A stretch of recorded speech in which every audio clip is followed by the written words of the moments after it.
පින්වත්නි, ඔබේ ප්‍රශ්න මොනතරම් බරපතල වුණත් ඒ ප්‍රශ්න නිසා ඔබ දුකෙන් නම් වාසය කරන්නේ, ඒකට පින්වත්නි හේතු දෙකක් තියෙනවා. අපි හැම වෙලේම කල්පනා කරන්නේ මේ ප්‍රශ්නේ උපද්දපු කෙනා. එහෙම නැත්නම් මේ ප්‍රශ්නේ අපට කොහෙන්ද ආවේ? කවුද මේ ප්‍රශ්නෙට මුල? ඇයි මට මෙහෙම වුනේ කියන සිතුවිලි සාමාන්‍යයෙන් අපි කාටත් හිතට එන එකක්.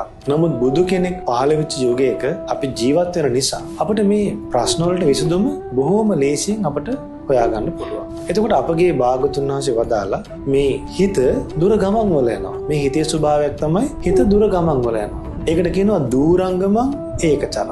එතකොට අපි බොහෝ වෙලාවට මේ වාසය කරන්නේ වර්තමානයේ නෙමෙයි, අතීතේ. මේ දුකට පළවෙනි හේතුව අපි වර්තමානයේ වාසය නොකිරීම. එහෙනම් අපි වර්තමානයේ වාසය කරන්නේ නැත්නම් අපි ගිහින් තියෙන්නේ අතීතයට. එතකොට අතීතේ අපි විඳපු දුක් පීඩා කරදර අපට ඔන්න හිතට එනවා. උතර අපි ඒව ගැන හිතනවා. අයත් අපි මේ දුක උපද්දනවා. ඔන්න අපි අතීතයට යන්නේ නැත්නම් අපි තව දෙයක් කරනවා. ඒ වැරද්ද තමයි අනාගතයේ මවමවයි. වෙච්චි නැති දෙයක් තාම හිතින් මවනවා. මෙහෙම වුණොත් මොකද වෙන්නේ? මෙහෙම වුණොත් මොකක් වෙයිද? කියලා අපි හිතින් මවනවා. හැබැයි මේ දෙකේදීම අපිට එකක් අහිමි වෙනවා. ඒ තමයි වර්තමානය. ඉතින් වර්තමානයේ ඔබට පුළුවන් බුදුරජාණන් වහන්සේගේ ගුණ සිහි කරන්න. මොකද ඒ තරම් ගුණ ස්කන්ධයක් දරාගෙන වැඩ සිටිය උත්තමයෙක් මේ ලෝකේ තව බුදු කෙනෙකුට විතරමයි සමාන.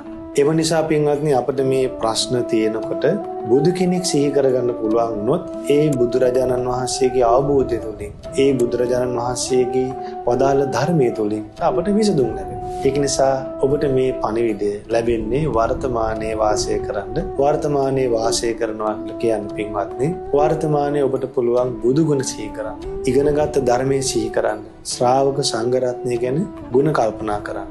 අපි ගත්තොත් කොහොම මේ ප්‍රශ්න, ඒ ප්‍රශ්නේ මොනතරම් බරපතල වුණත් ප්‍රශ්න හතරයි.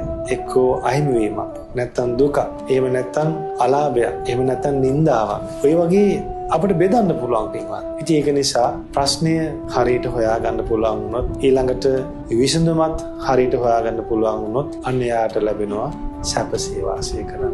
එම නිසා පින්වත්නි, සැපසේ වාසය කරන්න පුළුවන්කම තියෙනකොට ඔබ දුකින් වාසය කිරීම ඔබට නොසුදුසුයි. ඔබට උතුම් ධර්මය අවබෝධ කරගන්න වාසනාව ලැබේවා.